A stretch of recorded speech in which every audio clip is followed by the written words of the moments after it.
तो next point में हम लोग बात करने जा रहे थे कि आइसोसेलेस ट्रायंगल, आइसोसील्स ट्रायंगल की प्रॉपर्टीज क्या क्या होती हैं। फिर हम बात करेंगे इक्विलेटरल ट्रायंगल की प्रॉपर्टीज क्या क्या होती हैं, क्योंकि हमारे पास दो स्पेशल टाइप ऑफ ट्रायंगल्स हैं, ठीक है ना। तो सबसे पहले देखते हैं आइसोसेलेस ट्रायंगल की प्रॉपर्टीज क्या क्या होती हैं, और इसको हम लोग थोड़ा सा ड्रॉ भी करके देखेंगे जो जो प्रॉपर्टीज हैं उनको, कि in isosceles triangle two sides are equal. So क्योंकि आइसोसेलेस ट्रायंगल में दो साइड्स इक्वल होती हैं, जैसे कि ये वाली साइड और ये वाली साइड मैंने इक्वल कर दी है, इसलिए इसके इस साइड के जस्ट अपोजिट वाला एंगल और इस साइड के जस्ट अपोजिट वाला एंगल, ये एंगल इधर से और ये एंगल इधर से, ठीक है। साइड के जस्ट अपोजिट इधर और साइड के जस्ट अपोजिट इधर, इक्वल साइड्स के अपोजिट वाले एंगल्स भी इक्वल होते हैं। तो अगर ये साइड है 5 सेंटीमीटर की, ये साइड भी है 5 सेंटीमीटर की, तो ये एंगल भी x हो जाएगा, ये एंगल भी x हो जाएगा, ठीक है। तो इसी को मैंने यहां लिखा है, two angles opposite to equal sides are also equal. Altitude which comes from the vertex joining the equal sides bisects the base. अब यहां पे इस चीज को समझिए जरा, altitude which comes from the vertex joining the equal side. पहले इस बात पे ध्यान देते हैं, vertex joining the equal sides, vertex joining the equal sides, इसका क्या मतलब हुआ? ऐसा वर्टेक्स जो इक्वल साइड्स को जोड़ रहा हो। कौन सा है? ये वाला वर्टेक्स है वो जो इक्वल साइड को जोड़ रहा है। इक्वल साइड कौन कौन सी है? ये और ये। तो ये तो नहीं हुआ, क्योंकि ये और ये साइड अनइक्वल है, तो ये वर्टेक्स नहीं हो सकता। आपको पता चल गया ना तुरंत कि इक्वल साइड को जोड़ने वाला वर्टेक्स ये है, क्योंकि इस साइड को देखो, ये दोनों इक्वल साइड है, ये दोनों साइड कहाँ जुड़ रही है? यहाँ पे, इस पॉइंट पे, they are meeting here. So these are the equal sides which are meeting here. So this is the vertex joining the equal side. जब इस vertex से हम लोग परपेंडिकुलर ड्रॉ करते हैं, ठीक है, इस vertex से हमने देखो परपेंडिकुलर ड्रॉ कर दिया नीचे, तो वो परपेंडिकुलर क्या करता है? बेस को बाइसेक्ट कर देता है इक्वल पार्ट्स में। जैसे एंगल इक्वल हो गए थे, वैसे ही ये परपेंडिकुलर बेस को इक्वल पार्ट्स में बाइसेक्ट कर देता है। ऐसा हमेशा नहीं होता है, ठीक है, ऐसा सिर्फ उस केस में होता है जब आपके पास आइसोसेलेस ट्रायंगल हो।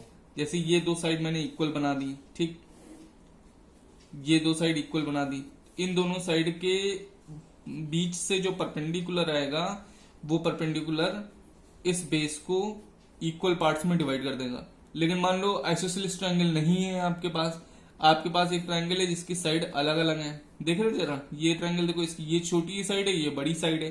तो जब अब तुम परपेंडिकुलर ड्रॉ करोगे तो वो ऐसे ड्रॉ होगा, यूं। क्या ये चीज बराबर है? नहीं है, बिल्कुल नहीं है। क्यों नहीं है? क्योंकि ये साइड और ये साइड इक्वल नहीं है। ये इसलिए है क्योंकि जब अनइक्वल साइड से परपेंडिकुलर ड्रॉ होता है तो वो बेस को बाइसेक्ट नहीं करता, ठीक है। लेकिन जब इक्वल साइड्स के बीच से परपेंडिकुलर ड्रॉ होता है तो वो बेस को बाइसेक्ट कर देता है इक्वल पार्ट्स में, ठीक है। अब हम आ जाते हैं उस थर्ड पॉइंट पे जो हमने पिछले लेक्चर में बोला था कि डिस्कस करेंगे, ठीक है। दिस एल्टीट्यूड, कौन सा? This altitude which bisects the base, ये एल्टीट्यूड जो बेस को बाइसेक्ट कर रहा है, इज ऑल्सो द मीडियन। अब यही एल्टीट्यूड मीडियन बन गया। देखो पिछले लेक्चर में मैंने बताया था ना कि मीडियंस और एल्टीट्यूड्स दो चीजें होती हैं, और मैंने ये भी बताया था कि कभी कभी ऐसा हो जाता है कि एल्टीट्यूड और मीडियन इक्वल हो जाते हैं, मतलब एक ही बन जाते हैं, कॉमन हो जाते हैं। तो इस केस में देखो मीडियन का रूल क्या है? मीडियन बेस को बाइसेक्ट करता है अपोजिट वर्टेक्स से, और परपेंडिकुलर क्या करता है? 90 होता है। तो ये देखो, ये 90 भी है और ये बाइसेक्ट भी कर रहा है, तो यही एल्टीट्यूड भी है, यही मीडियन भी है। तो आइसोसेलेस ट्रायंगल में एक एल्टीट्यूड ऐसा होता है जो मीडियन भी होता है, क्योंकि वो बेस को बाइसेक्ट भी करता है, ठीक है। और आप ये भी कह सकते हैं कि एक आइसोसेलेस ट्रायंगल में एक मीडियन ऐसा होता है जो एल्टीट्यूड भी होता है, क्योंकि वो 90 भी होता है। ये सारे प्रूफ आप लोग 9th क्लास में करेंगे खुद से कॉन्ग्रुएंसी में, ठीक है। तो ये 3 पॉइंट्स इसके मैंने डिस्कस कर लिया। अब आते हैं इक्विलेटरल ट्रायंगल पे, ठीक है। तो इक्विलेटरल ट्रायंगल में हम लोग ये देखेंगे कि क्या हमारे पास प्रॉपर्टीज हैं इक्विलेटरल ट्रायंगल की? All three sides are equal. पहली बात तो इसकी तीनों साइड इक्वल होती हैं। अच्छा, अगर किसी ट्रायंगल की तीन साइड इक्वल है तो क्या क्या हो सकता है, ये हम लोग देखते हैं एक रफ पेज पे। ठीक है, अगर किसी ट्रायंगल की तीन तीन चीजें इक्वल हैं, कौन सी तीन चीजें? तीनों साइड इक्वल है मान लीजिए। ठीक है,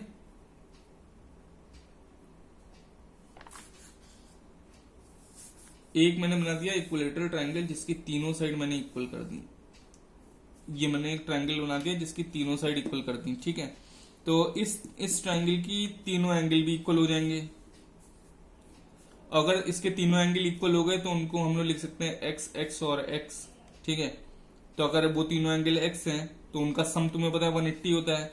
एक्स प्लस एक्स की वैल्यू होती है 180, या फिर 3x की वैल्यू होती है 180, या फिर x की वैल्यू हो जाएगी 180/3। x is equal to 60 degree. इसका मतलब हुआ कि इक्विलेटरल ट्रायंगल का हर एक एंगल 60 डिग्री का होता है।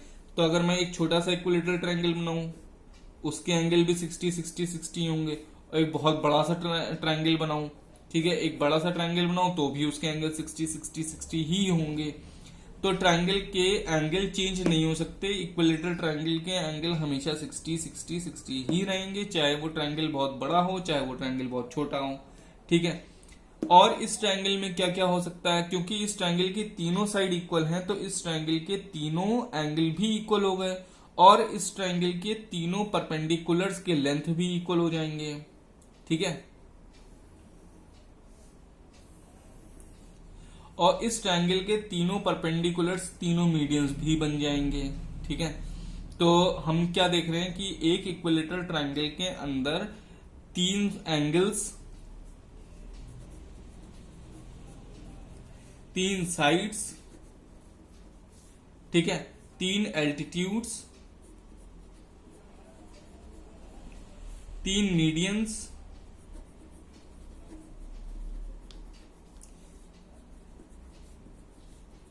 ये इनके जो वैल्यूज हैं, इन सब की लेंथ जो होती है या मेजरमेंट जो होता है वो इक्वल होता है। ठीक है, 3 medians are equal,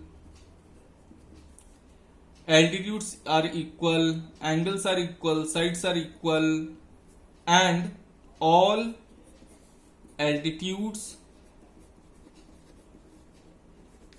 are equal to all medians। ये एल्टीट्यूड्स और मीडियंस सेम होते हैं, all altitudes and medians are same.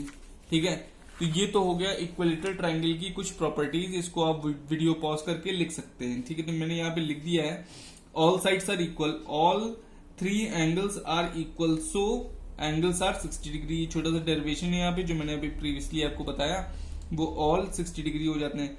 All three altitudes bisects the base, so all three altitudes are also the median. ठीक है, अब हम लोग आ जाते हैं